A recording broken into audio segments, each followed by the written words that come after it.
Hello, this is Punk Rock and Politics, and today is December 31st, 2016, and this is episode number 1.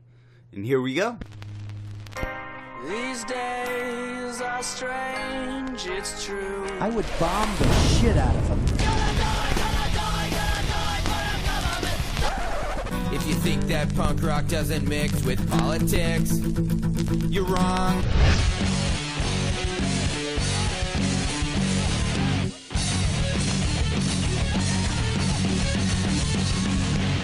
Welcome to Punk Rock and Politics. So today we're going to be talking about who this podcast is geared for and who we are and the plans and direction for this podcast. Then, since this election just ended, we're going to talk about where do we go from here? What's next? And we're going to talk about ranked choice voting and what that has to do with a little band called Nirvana. Also, to wrap it up, we're going to talk about my 2016 predictions. Since it is December 31st, 2016, it's the last day of the year. We're going to talk about my predictions, and maybe next year we'll see how right they are. Alright, let's do this. Let's get to the political mosh pit.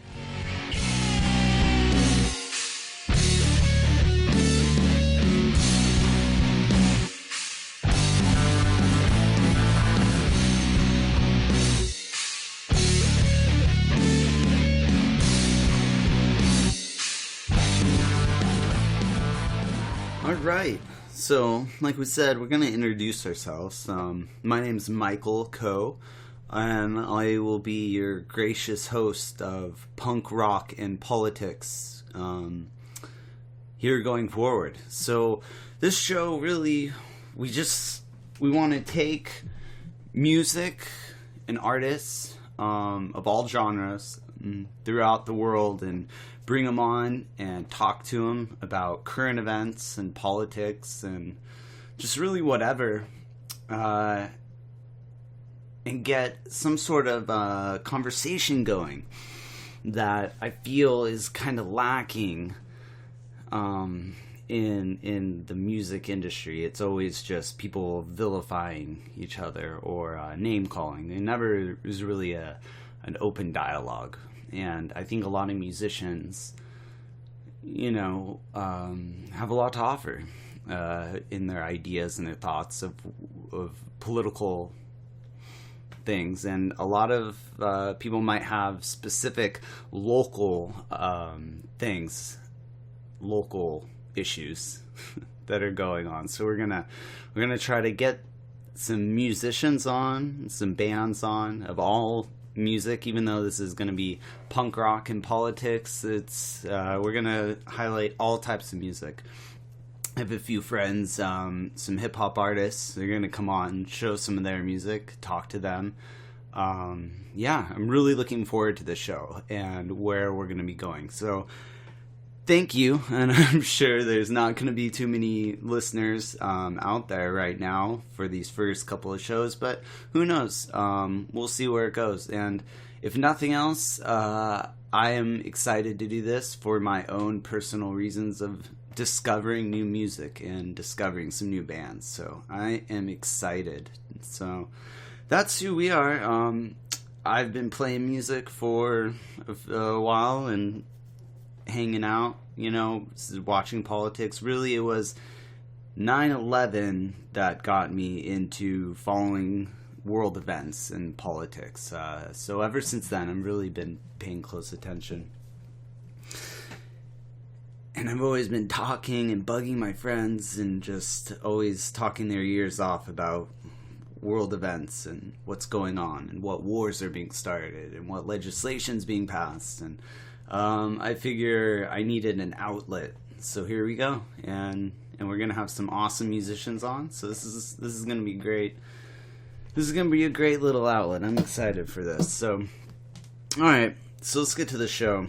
First, we're gonna talk about the election and ranked choice voting. So, this election was interesting, and I I knew I wanted to start a podcast and talk about everything because I knew Trump was gonna win. See here, I don't really believe in the whole left-right paradigm at all, no, but I do consider myself left. I always tell people I lean so far to the left that I touch the right. So after Bernie was basically outed, sabotaged by the DNC, and they needed to, appoint Hillary, I had no skin in the game, so I just watched as a passive observer, and I knew Trump was going to win, pretty much. For if it was Trump versus Hillary, since day one, I knew Trump was going to win. And I really wanted to start some sort of podcast talking about this, but it was just too much going on, too much hatred, too much anger, and I didn't want to get into it. But I figured now is a good time, now that the dust is settling, because the one thing about the election that I did say positive about Trump winning would be, other than him wanting to do infrastructure building and spending, which would be a good thing, but the Republicans will most likely stop him. The one thing about Trump is it's going to unify a grassroots movement against him, whereas if it was Hillary who won, her neoliberal agenda of more war, more globalization would just keep continuing, and the left would be silent about the war. There'd be no anti-war left like there has been for the past 8 years, unlike back in 2003 up until about 2008. There was a big anti-war left because they were pretty much just against George Bush. It seems now, it's apparent.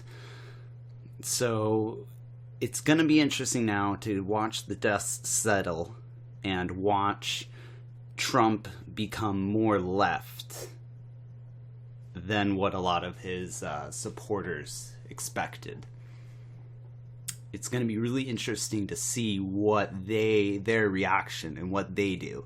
And it's also going to be really interesting to see the Republicans blocking Trump's stimulus and his spending.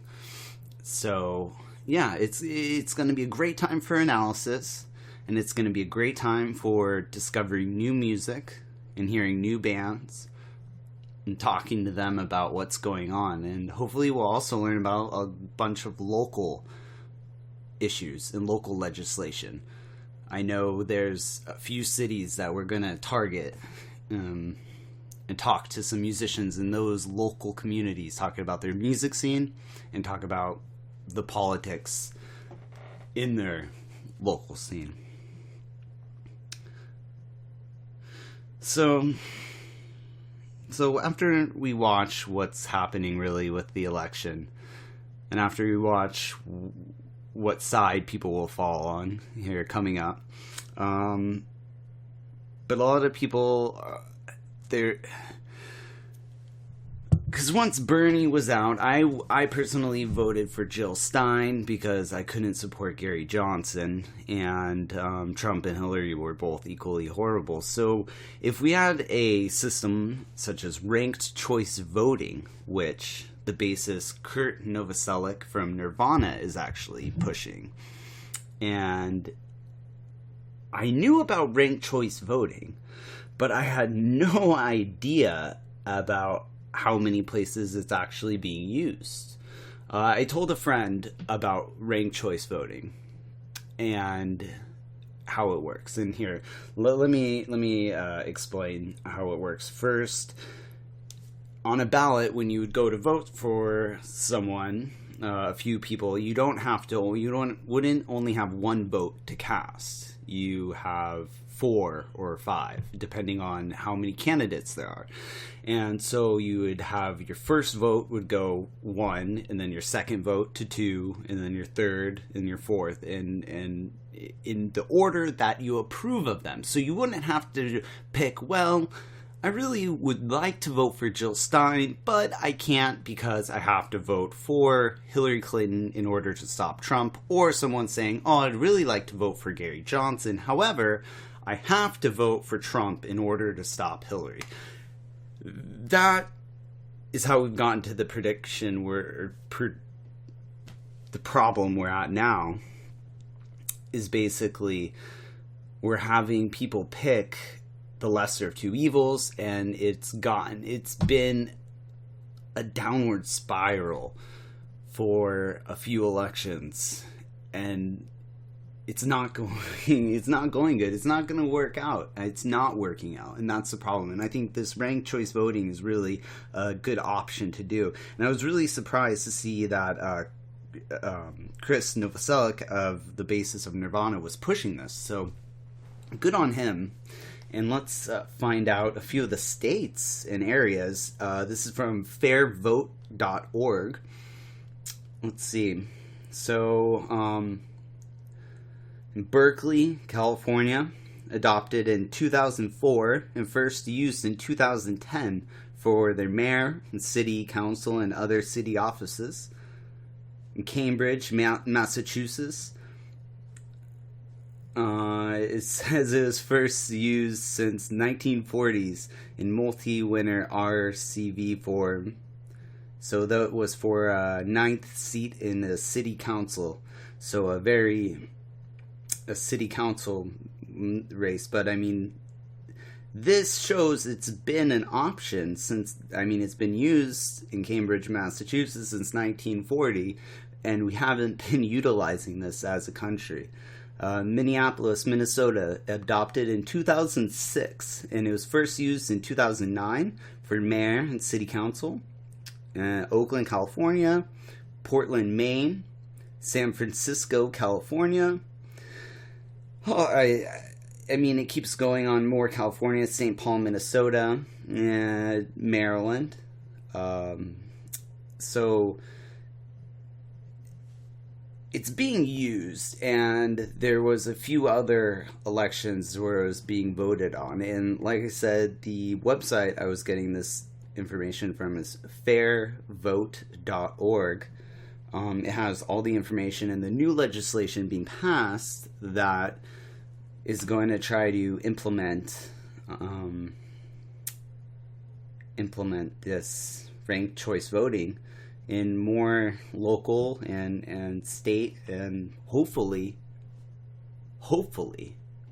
national elections. See, this is the problem. This goes back to what I was saying earlier, what I wanted to do with the podcast is I've been so overwhelmed and wrapped up into this presidential election and the national aspect and the horse race, and I every time I realize that I was wrapped up into that, I try to stop, back up, and get out of it, because that is accomplishing absolutely nothing. It's just like watching a sport at that point. Hillary's up by this poll on this many points, or even in the primaries. Oh, Bernie's up by this many electoral points in this state. Oh, now we're going to this state. Oh, she's up. Sure, it's fun, it's entertaining, but it's nothing. It's accomplishing nothing. It's basically a political game, political sports. So by focusing on local elections, that's where it changes, and then it bubbles up to the state elections, and then after the state elections, then it can maybe go up to federal. But we need to focus on the states, and that's why I want to have bands hear their music, talk about their music. Let's jam out. Let's hear some new bands. Let's hear some awesome new music that's being written all across the world and throughout America. But at the same time, let's also talk about the local issues that affect them. And maybe we can connect some people and realize some other things about our own personal local political atmosphere and our own local legislation that's being passed. because there's a lot we can do if we organize. And that's one thing this election really showed people also, is that whether it was with Donald Trump on the right or Bernie Sanders on the left, there's a lot of people who are upset with the status quo, and there's a lot of people who thought, oh, I'm the only one who feels this way. But then these rallies came for Donald Trump, and people went there, and they saw, wow, there's other people who actually have the same feelings of my jobs are going overseas and this and that, but I'm going to scapegoat someone specifically. And then there's other people on the other side who they were excited for Bernie Sanders, but they thought that scapegoating basically the government and the upper echelons of our socioeconomical society was the way to go. So both sides had their flaws, and both sides have some valid points. The interview with Chris Novoselic was with Rolling Stone. I'm going to play a small little clip here. Ranked choice voting gives power to voters. So you get like a first choice, a second choice, a third choice, or more. So if there's a candidate you really like, you can vote for them as your first choice. And then if there's a candidate you like okay, you can put them as a second choice. But what you do is you can vote for the candidate you really want to see elected without worrying about you're going to elect somebody you really hate. And there you go. That was Chris Novoselic. So it's really cool we have him pushing this, talking about ranked choice voting. Hopefully more people will hear about this other than us political nerds. All right. So, and now, since it is December 31st, 2016, it is rainy and cold outside, so the New Year's is definitely being brought in with showers here, so that's one reason why I am indoors recording and getting this out of the way for the new year. And let's get some of the predictions, the 2017 predictions down. Alright, so prediction number 1, I think more celebrities will die. I think that's a given. Who knows if it'll be at the rate that it's been at recently, but I think it will be, because with Hollywood aging, we have a significant amount of these iconic movie stars and TV stars and musicians who are aging, because the golden age of television, the people who were in their mid lives at that point who were on TV, they're now in their elder years.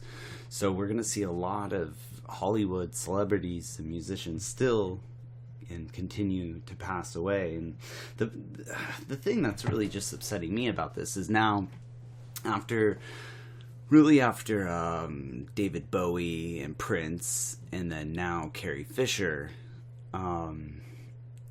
the news organizations and all the tabloids and everything, I think they've noticed that if they talk about a celebrity who's died, they know, oh, our clicks go up 10, 20, 30%.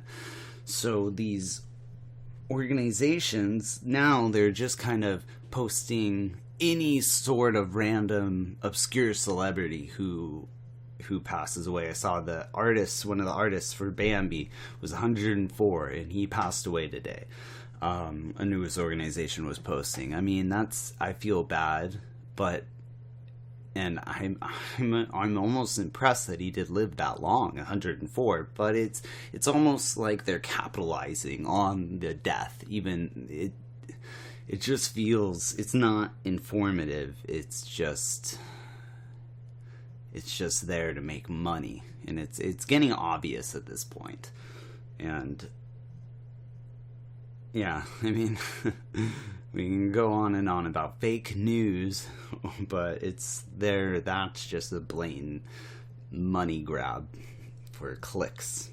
So we know more celebrities will die, and we're going to keep watching that. We're going to keep watching the CNN and the local affiliates. We're going to watch them post it, talking about all the celebrities and even the B-class minor celebrities that are dying, because they know that that's where they get the clicks, and they know that that's how they're getting the money. It's just, it's unfortunate, but that's the BuzzFeed news reality era that we're in. So, all right. Next, gas prices. Yes, gas prices. Well, gas prices are definitely going to go up for 2017, and I'm not just saying that because that's a prediction. It's pretty obvious because OPEC, they have pulled back some of their how much they're going to produce, and a few other countries are having sanctions. I think it's Iran lifted, but that amount is so minuscule. Also, with America, we're going to start pulling back. Prices are going to go up. I don't know how much, but definitely, I mean, they went down. They couldn't go any lower because these oil shell refineries, they cost, anywhere $40-$60 a barrel just to extract the barrels. And right now, if the Brent crude oil price is $50 for $44 to $50, they're still losing money. So definitely watch. Oil prices are going to go up. How much? Who knows? Maybe $60 a barrel. They'll close out next year. Maybe $70 a barrel. Not very much more than that, but they're definitely going to go up slightly. And then if the barrel of oil goes up slightly, well, gas prices go up quite a bit. So we know that. This is going to be my favorite thing to watch in 2017 is going to be Trump getting blocked by the Republicans for his stimulus bill. Now, I've already heard a lot of talk from in the Republican corners of talk radio, the dark corners of Republican talk radio. I've heard them ranting about Trump's stimulus bill. His what is it? It's $1 trillion spending. $1 trillion stimulus bill over 10 years, which barely breaks down to 300 billion over a year, which isn't, it's a good amount. It'll create a good amount of jobs, but is it that much really that we could do? We always could do more. And I think stimulus is always a good thing, investing in our country and building more stuff. So it's and that's the interesting thing. Trump is a builder. Trump wants to build things. He's gonna want to build the wall. He's gonna want to build freeways. He's gonna want to rebuild the airports. He's said that on the campaign trail. He said that several times. He has his own plane. He has his own plane, so it's kind of like think of it like you drive down the road yourself, or you're being driven down the road by your self-driver, your valet, and you feel a bump in the road. That something needs repair. So Trump, he knows that the airports need fix. They need investment. America's infrastructure is crumbling. We know that. So it's going to be interesting to see Trump, the builder, who wants to build, wants to invest in America, and he has to invest in America in order to win another term in 4 years. So it's going to be really interesting to see them block that, and he has to deliver an infrastructure bill in order to hold on to Pennsylvania, Wisconsin, Michigan, and even Minnesota, the Rust Belt, that area that's been hurt extra hard. He needs to deliver, or else he'll be gone in 4 years, and he won't be able to win re-election. That will be obvious. So those are my predictions for 2017. It's going to be an interesting year, and The podcast is going to be awesome for this next year, and it's going to be a good time. So let's look forward to some good analysis from the podcast, and hopefully we'll have some awesome bands come on here, play some great music, and have some great discussion about politics and music. So have a great new year, and don't forget, if you enjoyed the show and the information brought to you, please like and share the video, and thanks. We'll see you next time. And rock on, political junkies.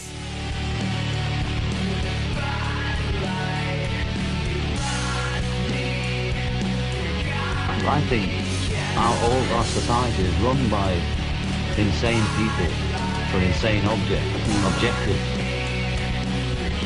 Doing a better job of talking to each other. The left hand now knows what the right hand is doing. Look at those hands. Are they small hands? And he referred to my hands. If they're small, something else must be small. I guarantee you there's no problem. I guarantee it.